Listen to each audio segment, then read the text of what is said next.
Hi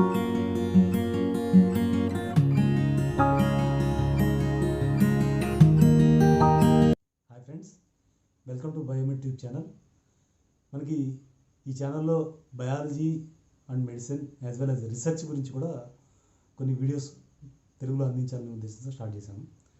research టెంపర్ని కూడా promote చేస్తాము. ఈరోజు వీడియోలో మారియా బ్లాస్కో చేసిన ఎక్స్పెరిమెంట్ గురించి పూర్తిగా తెలుసుకుందాము.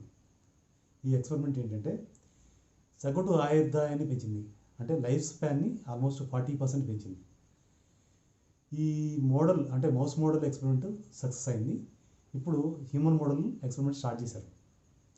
ఈ ఎక్స్పెరిమెంటు ఈ ఆయుర్దాయాన్ని పెంచడమే కాదు, ఇమ్మోర్టాలిటీకి మనం చేయాల్సిన ఎక్స్పెరిమెంట్ కూడా బేసిక్ ఫౌండేషన్ అయింది. ఇమ్మోర్టాలిటీని మనం జీవరాశులు తీసుకురావచ్చు అనే ఒక నమ్మకాన్ని మనం ఏర్పరిచింది. సో దానికి సంబంధించిన బేసిక్ ఫౌండేషన్ మనకి ఈ ఎక్స్పెరిమెంట్ ఇచ్చింది. మనకి ఈ ఎక్స్పెరిమెంట్కి సంబంధించిన పూర్తి వివరాలు ఈ వీడియోలో ఉన్నాయి, లాస్ట్ వరకు చూడండి. ఈ ఎక్స్పెరిమెంట్స్ వివరాలు తెలుసుకునే ముందుగా ఈమె చేసిన పరిశోధనపై కొంత బేసిక్ ఇన్ఫర్మేషన్ తెలుసుకుందాం. ఈ సైంటిస్టు ఎక్స్పెరిమెంట్స్ అన్నీ టిలోమెర్ మరియు telomerase enzyme and its biological activity in different stages, మనకి స్టార్టింగ్ ఫ్రమ్ జైగోట్ నుంచి మనకి ముసల్తనం వరకు, అంటే సినల్ స్టేజ్ వరకు దీని బయాలజికల్ యాక్టివిటీ ఎక్స్ప్రెషన్స్ అనే విషయాలు స్టడీ చేశారు. అలానే మనకి ఈ టీలోమెరేజ్ యాక్టివిటీ ఇన్ క్యాన్సర్ సెల్స్ కూడా స్టడీ చేశారు. అంటే క్యాన్సర్ సెల్లో టీలోమెర్ ఎందుకు ఎక్స్ప్రెస్ అవుతుంది, టీలోమెర్ లెంత్ ఎందుకు స్టేబుల్గా మెయింటైన్ అవుతుంది, ఆ ఇమ్మోర్టాలిటీ ఎందుకు వచ్చింది క్యాన్సర్ సెల్స్కి అనే దానిపై పరిశోధన చేశారు. ఈమె ఏమి నిర్ధారించారంటే మన క్యాన్సర్ సెల్లో స్పెసిఫిక్గా టీలోమరేజ్ ఎక్స్ప్రెస్ అవడం వల్ల, టీలోమర్ లెంత్ ప్రాపర్గా మెయింటైన్ అవడం వల్ల ఇమ్మోర్టాలిటీ వచ్చిందని కన్ఫర్మ్ చేశారు. అలానే మనకి ఎంబ్రియానిక్ స్టేజ్లో చూసుకుంటే, ఎంబ్రియానిక్ స్టేజ్లో కూడా మనకి బ్లాస్టోసిస్ స్టేజ్లో మాత్రమే ఇది ఎక్స్ప్రెస్ అవుతుంది. ఆ స్టేజ్లో మాత్రమే ప్రాపర్గా టీలోమర్ లెంత్ సఫిషియెంట్గా సెన్సైజ్ అయిన తర్వాత సీజ్ ఆఫ్ అయిపోతుంది, దీని ఫంక్షన్ యాక్టివిటీ ఆగిపోతుంది. తర్వాత అడల్ట్ స్టేజ్లోకి వచ్చేటికి ద టీలోమరేజ్ ఎంజైమ్ స్పెసిఫిక్గా స్టెమ్ సెల్స్కి మాత్రమే పరిమితమై ఉంటుంది, అంటే స్టెమ్ సెల్స్లో మాత్రమే ఎక్స్ప్రెస్ అవుతుంది. రిమైనింగ్ రెన్యూబుల్ సెల్స్లో కానీ నాన్ రెన్యూబుల్ సెల్స్లో కానీ దీని యాక్టివిటీ, దీని బయాలజికల్ ఫంక్షన్ చాలా తక్కువగా ఉంటుంది. అందువల్లనే మనకి గ్రాడ్యువల్గా రెన్యూబుల్ సెల్స్లో మన క్రోమోజోమ్ లెంత్ తగ్గుతూ వస్తుంది. అంటే ఇంక్లూడింగ్ టీలోమర్ చూసుకుంటే మనకి టీలోమర్ లెంత్ తగ్గుతూ ఉండటం వల్ల మనకి క్రోమోజోమ్ లెంత్ కూడా తగ్గుతుంది. ఇప్పుడు మనం ఈ టీలోమర్ అంటే ఏంటి, టీలోమర్ ఎక్కడ ఉంటుంది, దాని ఫంక్షన్ ఏంటి, అసలు టీలోమర్ అంటే మనకి ప్రతి క్రోమోజోమ్లో, అంటే ప్రతి సెల్లో క్రోమోజోమ్ ఉంటుంది కదా, ఆ క్రోమోజోమ్లో టెయిల్ ఎండ్లో ఉంటుంది. అది ఎందుకు ఉంటుంది అక్కడ, మనకి ఆ క్రోమోజోమ్లో ఉన్న డిఎన్ఏ సీక్వెన్స్ని ప్రిజర్వ్ చేయడానికి, ఆ సెల్ యొక్క జెనెటిక్ స్టెబిలిటీని మెయింటైన్ చేయడానికి త్రూఅవుట్ ద లైఫ్, మనకి ఆ సెల్ లైఫ్ స్పాన్లో మొత్తం ఆ జెనెటిక్ స్టెబిలిటీని మెయింటైన్ చేయడం కోసం ఇది డిఎన్ఏ, అంటే మనకి ఆ క్రోమోజోమ్లో ఉన్న టీలోమర్ అనేది ఉపయోగపడుతుంది. సింపుల్గా మనం దీన్ని క్రోమోజోమ్ క్యాప్ అంటారు. ఈ క్రోమోజోమ్ క్యాప్ అంటారు దీన్ని, అంటే ఈ క్రోమోజోమ్ రక్షిస్తుంది ఈ క్యాప్. ఇది ఇప్పుడు దీని స్ట్రక్చర్ చూద్దాం. దీని స్ట్రక్చర్ చూస్తే 2 పార్ట్స్ ఉన్నాయి. ఒకటి డబుల్ స్టాండర్డ్ పార్టు, ఇంకోటి single standard over hang. Double standard పార్ట్లో మేజర్గా మనకి 3 రకాల నైట్రోజన్ బేస్ ఉంటాయి. అవి ఏంటంటే న్యూక్లియోటైడ్స్ ఉంటాయి. అవి థైమిన్, ఎడినైన్, గ్వానిన్. ఇది డబుల్ స్టాండర్డ్లో ఉంటుంది. ఇంకోటి ఏంటంటే సింగిల్ స్టాండ్ ఓవర్ హ్యాంగ్స్ ఏంటంటే ఈ గ్వానిన్ రిచ్ ఉంటుంది, ఎక్స్క్లూజివ్గా గ్వానిన్ మాత్రమే ఉంటుంది. ఇది సింగిల్ స్టాండ్ మాత్రమే ఉంటుంది. డబుల్ స్టాండ్ మాత్రం ఈ 3 టైప్స్ ఆఫ్ నైట్రోజన్ బేసెస్తో ఫామ్ అయి ఉంటుంది. బట్ ఆ ఓవర్ హ్యాంగ్స్ ఏంటంటే స్పెసిఫిక్గా గ్వానిన్ న్యూక్లియోటైడ్ బేస్తో స్పెసిఫిక్గా సింగిల్ స్టాండ్ ఫామ్లో ఉంటుంది. ఇది దీన్నే టీలోమర్ అంటారు. ప్రతి క్రోమోజోమ్లో దీన్నే టీలోమర్ అంటారు. దీని స్ట్రక్చర్ ఇది ఇట్లా ఉంటుంది. అసలు మెయిన్ ఫంక్షన్ ఆఫ్ దిస్ టీలోమర్ ఏంటంటే ప్రతి సెల్లో ఉన్న క్రోమోజోమ్లో ఉన్న డిఎన్ఏని స్టేబుల్గా మెయింటైన్ చేస్తుంది. దాని జెనెటిక్ స్టెబిలిటీని మెయింటైన్ చేస్తుంది. దాని జెనెటిక్ స్టెబిలిటీ అంటే మ్యుటేషన్ కాకుండా మనకి ఇది సేవ్ చేస్తూ ఉంటుంది ఆ సెల్లో త్రూఅవుట్ ద లైఫ్. ఈ టీలోమర్ క్యాప్ అనేది మనకి ఈ క్రోమోజోమ్ని ప్రిజర్వ్ చేస్తూ ఉంటుంది, ప్రొటెక్ట్ చేస్తూ ఉంటుంది. So the main function of this telomere is to maintain the stability and protect the chromosome structure of a cell. So ఇవి కనుక సరిగ్గా లేకపోతే, టీలోమర్ ఎండ్స్ కనుక సరిగ్గా లేకపోతే కనుక మ్యుటేషన్ జరగడానికి ఛాన్స్ ఎక్కువ ఉన్నాయి. సో మనకి నెక్స్ట్ మనం ఇప్పుడు ద టీలోమరేజ్ ఎంజైమ్ యాక్టివిటీ ఎలా ఉంటుంది, ఎప్పుడు పనిచేస్తుంది అనే విషయాన్ని చూద్దాం.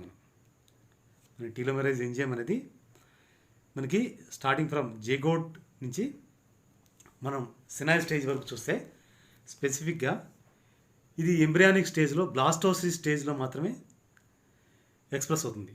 ఆ బ్లాస్టోసిస్ స్టేజ్లో మాత్రమే ఈ టీలోమర్ లెంత్ ఆప్టిమల్గా మనకి చైన్ అంటే టీలోమర్ లెంత్ డిసైడ్ అయ్యి గ్రో అయ్యి మనకి అంతటితో ఆగిపోతుంది. ఆఫ్టర్ దట్ బ్లాస్టోసిస్ స్టేజ్ మనకి టీలోమర్ లెంత్ పెరగదు, ప్లస్ టీలోమరేజ్ యాక్టివిటీ కూడా ఉండదు. సో మనకి ప్రతి టిష్యూలోను, అన్ని సెల్స్లోను, ప్రతి టిష్యూలోను ఒక స్పెసిఫిక్ టీలోమర్ లెంత్ అనేది డిసైడ్ అయి ఉంటుంది. అది త్రూఅవుట్ ద లైఫ్ మెయింటైన్ అవుతుంది. బట్ ఆఫ్టర్ బర్త్ గ్రాడ్యువల్గా టీలోమర్ లెంత్ అనేది డిక్రీజ్ అవుతూ వస్తుంది. ఎందుకంటే ఇది నంబర్ ఆఫ్ సెల్ డివిజన్స్ జరుగుతున్నాయి కాబట్టి మనకి రెండు రకాల సెల్స్ ఉంటాయి. మనకి రెండు రకాల 2 టైప్స్ ఆఫ్ సెల్స్ ఉంటాయి. అవి ఏంటంటే renewable cells, non renewable cells. Renewable cells అంటే blood cells, epithelial cells, intestinal epithelium. So ఏవైతే ఉన్నాయో మనకి ఆర్బీసీ కావచ్చు, ఇవన్నీ renewable cells. Non renewable cells అంటే ఏంటి, నర్వ్ సిస్టము అంటే నర్వ్ సెల్స్, మస్కులర్ సెల్స్. ఎక్స్క్లూజివ్గా వీటిలో మాత్రమే సెల్ డివిజన్ ఉండదు కాబట్టి వీటిలో మనకి టీలోమరేజ్ యాక్టివిటీ ఉండదు. కానీ రెన్యూబుల్ సెల్స్లో కూడా టీలోమరేజ్ యాక్టివిటీ అనేది చాలా లిమిటెడ్గా ఉంటుంది. ఈ అడల్ట్ బాడీ చూసుకుంటే మనకి ఈ టీలోమరేజ్ యాక్టివిటీ అనేది స్టెమ్ సెల్స్కి మాత్రమే కన్ఫైన్ ఉంటుంది. ఓన్లీ స్టెమ్ సెల్స్లో మాత్రం చూడగలం. సో టీలోమరేజ్ ఎంజైమ్ కూడా మనకి ఓన్లీ స్టెమ్ సెల్స్లో మాత్రం చూడగలం. అంటే లిమిటెడ్, అంటే ఒక సర్టెన్ క్వాంటిటీలో, సర్టెన్ కాన్సన్ట్రేషన్లో మనకి స్టెమ్ సెల్స్లో మాత్రం చూడగలం. సో ఇప్పుడు మనం చూసాం కదా టీలోమరేజ్ అంటే ఏంటి, టీలోమరేజ్ ఎంజైమ్ యాక్షన్ ఎప్పుడు స్టార్ట్ అవుతుంది, అసలు టీలోమర్ అంటే ఏంటి, టీలోమర్ ఫంక్షన్ ఏంటి, టీలోమేర్కి ఏజింగ్కి ఉన్న రిలేషన్ ఒకసారి చూద్దాం. మనకి చూడండి, లెఫ్ట్ సైడ్ చూడండి, టీలోమరేజ్ యాక్టివిటీ, టీలోమరేజ్ ఎక్స్ప్రెషన్ తగ్గితే టీలోమర్ లెంత్ తగ్గుతుంది. సో మైటోకాండ్రియల్ డిస్ఫంక్షన్ పెరుగుతుంది, ఆక్సిడేటివ్ స్ట్రెస్ పెరుగుతుంది. That leads to tissue dysfunction or chronic disease. ఇప్పుడు మనకి టీలోమరేజ్ లెంత్ తగ్గితే ఎపోప్టోసిస్ పెరుగుతుంది, సెల్యులార్ సెన్సెస్ పెరుగుతుంది, క్రానిక్ ఇన్ఫ్లమేషన్ పెరుగుతుంది. So that leads to tissue dysfunction or chronic disease. So this is the relation between telomere length and ageing. ఇప్పుడు మనం ఈ కాన్సెప్ట్ని మొత్తాన్ని మనకి లైఫ్ స్పాన్ పెంచడానికి మనకి మరియా బ్లాస్కో ఎట్లా మన సైంటిఫిక్గా ఎట్లా టర్న్ చేశారు అనే ఇన్ఫర్మేషన్ని మనం చూద్దాం. ఈ ఎక్స్పెరిమెంట్ అంటే ఈ కంప్లీట్ ఈ ఇన్ఫర్మేషన్ ఎక్స్పెరిమెంటల్గా ఎలా ట్రాన్స్లేట్ చేశారు అనేది చూద్దాం. ఈ టీలోమర్ అనే మెయిన్ ఫంక్షన్ ఏంటంటే మనకి ఆ క్రోమోజోమ్ని డ్యామేజ్ కాకుండా, ముటేట్ కాకుండా కాపాడుతుంది. మనకి throughout the end of the life మనకి ఎంబ్రియానిక్ స్టేజ్లో 10,000 కిలోబేస్ పేర్స్ ఉంటే మనకి ఆఫ్టర్ బర్త్ 5,000 కిలోబేస్ పేర్స్ పడిపోతుంది. అంటే సెల్ డివిజన్ టైంలో ఎంబ్రియానిక్ స్టేజ్లో చాలా విగరస్గా ఉంటాయి. సెల్ డివిజన్స్ అనేవి ఎంబ్రియానిక్ స్టేజ్లో చాలా విగరస్గా ఉంటాయి. సో ఎంబ్రియానిక్ స్టేజ్లో కూడా టీలోమర్ లెంత్ తగ్గుతుంది, ఎక్సెప్ట్ ఇన్ బ్లాస్టోసిస్ట్ స్టేజ్ తప్ప.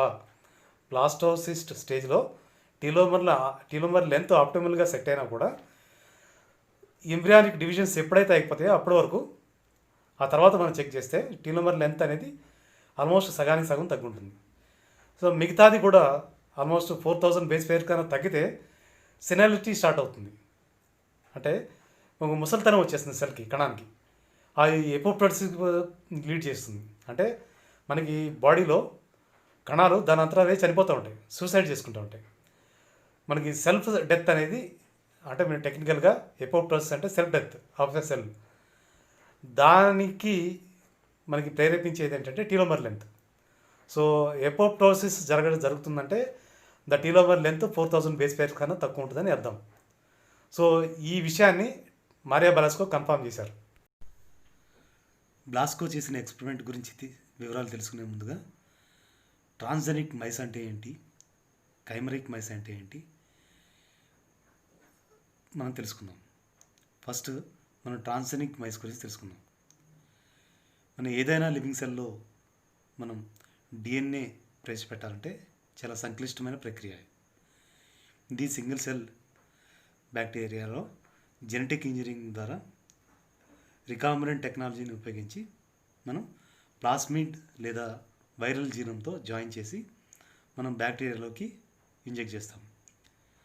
అది సింగిల్ సెల్ కాబట్టి చాలా సింపుల్గా మనం ప్రొసీజర్ అనేది చాలా సింపుల్గా ఉంటుంది. కానీ మల్టీ సెల్యులర్ యానిమల్స్లో మనం జీన్ ట్రాన్స్ఫర్ అనేది చాలా కష్టం. మల్టీ సెల్యులర్ యానిమల్స్లో ల్యాక్స్ ఆఫ్ సెల్స్ ఉంటాయి. ఆ ల్యాక్స్ ఆఫ్ సెల్స్లోకి మనం జీన్ ఇంట్రడక్షన్ అనేది చాలా కష్టం. సో దీన్ని ఓవర్కమ్ చేయడం కోసం ఏంటంటే సైంటిస్టులు జీన్ని ఎంబ్రియానిక్ సెల్లో, ఎంబ్రియానిక్ స్టేజ్లో ప్రవేశపెట్టడానికి ప్రయత్నం చేశారు. ఇలా ప్రవేశపెట్టిన జీన్స్ని ఆ తర్వాత డెవలప్ అయిన సెల్స్ని లేదంటే ఆ యానిమల్ని ట్రాన్స్జెనిక్ యానిమల్ అంటారు. అంటే మనకి ఏదైతే మనకి జీన్ ఉంటుందో, స్పెసిఫిక్ జీన్ ఉంటుందో, అది ఏ టిష్యూలో ఎక్స్ప్రెస్ కావాలో నిర్ధారించుకొని దానికి సంబంధించిన ప్రమోటార్ని యాడ్ చేసి మనం ఎంబ్రియానిక్ సెల్లో ఇంజెక్ట్ చేస్తాం. సో ఎంబ్రియానిక్ సెల్లో ఇంజెక్ట్ చేసినప్పుడు ఆ జీన్ అన్ని టిష్యూస్లో, అన్ని సెల్స్లో, అన్ని ఆర్గాన్స్లో ఉంటుంది.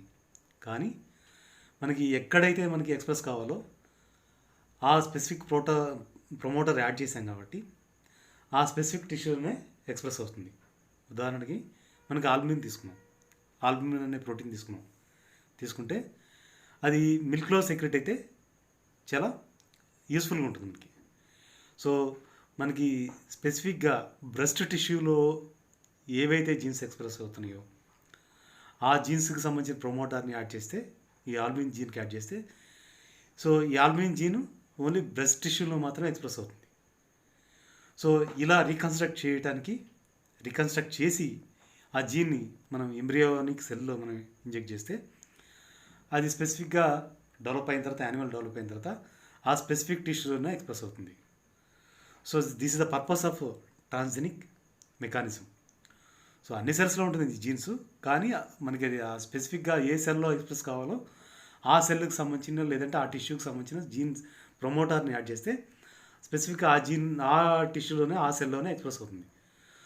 సో ఇలా మనం ట్రాన్స్జెనిక్ యానిమల్స్ని ఉత్పత్తి చేస్తాం. బ్లాస్కో చేసిన ఎక్స్పెరిమెంట్లో మనకి హైపర్లాంగ్ ఈ టీలోమర్స్ మనం సింథసైజ్ చేయడానికి ట్రాన్స్జెనిక్ యానిమల్స్ని ఉపయోగించి, ట్రాన్స్జెనిక్ యానిమల్ సెల్స్ని ఉపయోగించి కైమరిక్ మౌస్ని తయారు చేశారు. అంటే మనకి హైపర్లాంగ్ టీలోమర్, అంటే ఈ టీలోమర్ లెంత్ ఎక్కువ ఉన్న సెల్స్ని నార్మల్ టీలోమర్ లెంత్ ఉన్న సెల్స్లో కంబైన్ చేసి, అంటే ఎంబ్రియానిక్ స్టేజ్లో ఉన్న మౌస్ సెల్స్లోకి యాడ్ చేసి కైమరిక్ మౌస్ని తయారు చేశారు. సో మనకి ట్రాన్స్జెనిక్ టెక్నాలజీ అనేది హైపర్లాంగ్ క్రోమోజోమ్స్ సింథసైజ్ చేసే మెకానిజంలో ఈ ఎక్స్పెరిమెంట్లో చాలా ఉపయోగపడింది. సో ఈ ట్రాన్స్జెనిక్ టెక్నాలజీ మీకు అర్థమైంది కదా. నెక్స్ట్ కైమరిక్ మౌస్ అంటే ఏంటి, లేదంటే కైమరిక్ యానిమల్స్ అంటే ఏంటి, వాటిని ఎలా ఉత్పత్తి చేస్తారు. కైమరిక్ యానిమల్స్ అంటే ఒక స్పీసీస్కి సంబంధించిన ఎంబ్రియానిక్ సెల్స్ కానీ, లేదంటే ఒక జెనీరాకి సంబంధించిన ఎంబ్రియానిక్ సెల్స్ని కానీ వేరే జెనీరాలోకి ఇంజెక్ట్ చేయటం, లేదంటే వేరే స్పీసీస్ ఎంబ్రియానిక్ టిష్యూలోకి ఇంజెక్ట్ చేయడం ద్వారా ఈ కైమరిక్ మౌస్ అనేది, లేదంటే కైమరిక్ యానిమల్స్ అనేది ఉత్పత్తి చేస్తారు. ఈ కైమరిక్ యానిమల్స్ చాలా చాలా స్టడీస్కి ఉపయోగపడుతుంది. బయోటెక్నాలజికల్ స్టడీస్ అంటే మెడికల్ రీసెంట్ అంటే మనకి ఒక జీన్ ఎక్స్ప్రెషన్ స్టడీస్ కోసం, తర్వాత జీన్ మ్యుటేషన్ స్టడీస్ కోసం ఈ కైమరిక్ యానిమల్స్ని తయారు చేస్తారు. ఇప్పుడు మనం మారియా బ్లాస్కో చేసిన ఎక్స్పెరిమెంట్లో కొన్ని ఇంపార్టెంట్ స్టెప్స్ చూద్దాం. మెయిన్గా 2 మౌస్ మోడల్ తీసుకున్నారు, అంటే రెండు మైస్ ప్రెగ్నెంట్ మైస్ తీసుకున్నారు. ఒకటేమో వైల్డ్ టైపు, ఇంకోటేమో ట్రాన్స్జెనిక్ మైస్. ఈ ట్రాన్స్జెనిక్ మైస్ కూడా స్పెసిఫిక్గా గ్రీన్ ఫ్లోరసెంట్ ప్రోటీన్ సింథసైజ్ చేసే కెపాసిటీ ఉన్న మైస్ ఇది. ఈ మైస్లో మళ్ళీ ఈ టీలోమరేజ్ జీన్ ఇంజెక్ట్ చేశారు. వైరల్ వెక్టార్ ద్వారా టీలోమరేజ్ జీన్ ఇంజెక్ట్ చేశారు. ఈ మోర్లా స్టేజ్ సెల్స్ మాత్రమే తీసుకున్నారు. ఈ మోర్లా స్టేజ్లో టీలోమరేజ్ ఎంజైమ్ ఎక్స్ప్రెషన్ ఉండదు. సో టీలోమరేజ్ ఎంజైమ్ ఎక్స్ప్రెషన్ ఉండదు. సో ఈ టీలోమరేజ్ ఎంజైమ్ ఎక్స్ప్రెషన్ ఉండదు కాబట్టి టీలోమర్ లెంత్ పెరగదు. బట్ మనకి వైరల్ వెక్టార్ ద్వారా ఈ టీలోమరేజ్ ఎంజైమ్ జీన్ ఇంట్రడ్యూస్ చేసాం కాబట్టి టీలోమర్ లెంత్ పెరుగుతుంది. ఈ టీలోమరేజ్ ఫంక్షన్, ఎంజైమ్ ఫంక్షన్ మనం వైరల్ వెక్టార్ ద్వారా మనం ట్రాన్స్ఫర్ చేసాం, మనకి ఇంజెక్ట్ చేసాం. సో ఆటోమేటిక్గా లోపల ఉన్న టీలోమర్ లెంత్స్ పెరుగుతాయి. ఈ మోర్లా స్టేజ్ సెల్స్ని, అంటే ఈ కైమరిక్ మైస్ సెల్స్ని ఈ వైల్డ్ మైస్ సెల్స్లోకి ఇంజెక్ట్ చేశారు, ఎంబ్రియానిక్ స్టేజ్లోకి ఇంజెక్ట్ చేశారు. స్పెసిఫిక్గా ఎక్కడ బ్లాస్టోసిస్ స్టేజ్లో మాత్రం ఇంజెక్ట్ చేశారు. స్పెసిఫిక్గా బ్లాస్టోసిస్ స్టేజ్లో ఇంజెక్ట్ చేశారు. సో ఇంజెక్ట్ చేసినప్పుడు ఏమవుతుంది, ఈ ట్రాన్స్జెనిక్ మైస్ ద్వారా వచ్చిన టీలోమరేజ్ ఎంజైమ్ యాక్షన్ పనిచేస్తుంది. ఈ బ్లాస్టోసిస్ స్టేజ్లో ఉన్న టీలోమరేజ్ ఎక్స్ప్రెషన్ కూడా పనిచేస్తుంది. సో టీలోమర్ లెంత్ పెరిగింది ఆటోమేటిక్గా. సో ఇప్పుడు మనం చూస్తే దీన్నే ఈ కాంబినేషన్ ఆఫ్ డిఫరెంట్ మౌస్ నుంచి తీసిన సెల్స్లో, ఈ సెల్స్ ద్వారా మనం డిజైన్ చేసిన ఎంబ్రియోని ఈ కైమరిక్ కైమరిక్ అంటారు, కైమరైజేషన్ అంటారు. సో దీని ద్వారా వచ్చిన ఈ ఎంబ్రియో, అంటే డెవలప్ అవుతున్న ఎంబ్రియో ఈ కంప్లీట్గా మైస్ కింద డెవలప్ అయినప్పుడు దీన్ని కైమరిక్ ఫామ్ ఆఫ్ కైమరిక్ మైస్ అంటారు దీన్ని. ఈ కైమరిక్ మైస్కి ఈ హైపర్లాంగ్ టీలోమర్ ఉన్న ఫీచర్స్, బెనిఫిట్స్ ఏంటంటే లైఫ్ స్పాన్ పెరిగింది, డయాబెటీస్ అండ్ క్యాన్సర్ ఇన్సిడెంట్స్ తగ్గినాయి.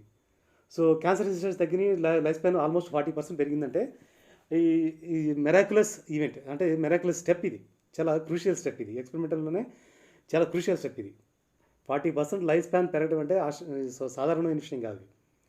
సో ఇలా చేయడం ద్వారా మనకి ఈ టీలోమర్ లెంత్ పెంచడం ద్వారా బెనిఫిట్స్ ఏమి వచ్చినాయంటే డయాబెటీస్ రాలేదు, క్యాన్సర్ రాలేదు, తర్వాత మెటబాలిక్ ఏజింగ్ తగ్గింది. So this is the successful experiment that advocates the possibility of life span enhancement. So ఆయుష్కాలాన్ని పెంచుతున్నాం మనం, ఆల్మోస్ట్ 40% పెంచాం మనం. సో ఈ మారియా బ్లాస్కో చేసిన ఎక్స్పెరిమెంటు మనకి లైఫ్ స్పాన్ పెంచడానికే కాదు, ఇది ఇమ్మోర్టలైజేషన్ తీసుకురావడానికి కూడా, ఇమ్మోర్టాలిటీని లివింగ్ ఆర్గానిజమ్స్లో, మల్టీసెల్యులర్ ఆర్గానిజమ్స్లో ఇంట్రడ్యూస్ చేయడానికి కూడా బేసిక్ ఫౌండేషన్ ఇది. సో మనకి ఇమ్మోర్టాలిటీని తీసుకురావాలన్నా కూడా we have to study or we have to research on embryo. So embryonic స్టేజ్లో మనకి ఆ సెల్స్ కానీ లేదంటే ఆ స్పెసిఫిక్ మాలిక్యూల్స్ కానీ మనం స్టడీ చేసి దాని ఫంక్షన్ స్టడీ చేస్తే కనుక డెఫినెట్గా ఇమ్మోర్టాలిటీని మనం అన్ని లివింగ్ ఆర్గానిజమ్స్లో, మల్టీసెల్యులర్ ఆర్గానిజమ్స్లో మనకు ఇమ్మోర్టాలిటీని ఇంపార్ట్ చేయొచ్చు అనే ఒక బ్రాడ్ విజన్ ఇచ్చింది మనకి. సో మనకి చాలామంది అడగవచ్చు ఇమ్మోర్టాలిటీ ఎందుకు, సో మనకి అసలు దాని అవసరం ఏముంది అని చెప్పి అడగవచ్చు. మనకి మోడర్న్ హ్యూమన్ బీయింగ్ ఒక ఎవల్యూషనరీ గోల్ ఏంటంటే మనకి eternalization of life as well as universalization of life, ఈ రెండు జరగాలి మనకి. అంటే మనకి ఇమ్మోర్టాలిటీ రావాలి, తర్వాత యూనివర్సల్ మొత్తం త్రూఅవుట్ ద యూనివర్స్ స్ప్రెడ్ కావాలి. మనకి ఈ మోడర్న్ సైన్స్ మనకి ఇచ్చిన ఒక టార్గెట్ ఇది. ఈ టార్గెట్ రీచ్ కావాలంటే ఈ మనకి లైఫ్ స్పాన్ పెంచడానికి చేసిన ఎక్స్పెరిమెంట్, మారియా బ్లాస్కో ఎక్స్పెరిమెంటు ఒక ఫౌండేషన్ వేసింది. సో మనకి ఈ ఫౌండేషన్ ద్వారా మనకి ఇమ్మోర్టాలిటీని మనం ఎలా తీసుకురావచ్చు అనేది బేసిక్ స్టడీస్ కూడా చేయొచ్చు. ఆ స్టడీస్ కూడా స్టార్ట్ అయినాయి. సో ఇలా మనం ఈ ఎక్స్పెరిమెంట్ మనకి ఒక బేసిక్ ఇన్ఫర్మేషన్ ఇచ్చింది మనకి. ఈ మొత్తం వీడియో విన్నారు కదా, ఈ వీడియో ద్వారా మీకు రీసెర్చ్ టెంపర్ని ఎంతవరకు ప్రమోట్ చేసింది, అసలు ఏ ఏరియాస్లో మన రీసెర్చ్ ల్యాకునాస్ ఉన్నాయి, రీజనరేటివ్ మెడిసిన్లో, తర్వాత రీజ్యూనేటివ్ మెడిసిన్లో, ఎటర్నలైజేషన్ ఆఫ్ లైఫ్లో, యూనివర్సలైజేషన్ ఆఫ్ లైఫ్లో మనకి ఎక్కడెక్కడ అవకాశాలు ఉన్నాయి అనే దానికి కొంత అవగాహన ఇచ్చిందని అనుకుంటున్నా. ఈ వీడియో మీకు నచ్చితే లైక్ చేయండి, షేర్ చేయండి, సబ్స్క్రైబ్ చేయండి, పక్కనున్న బెల్ ఐకాన్ని హిట్ చేయండి.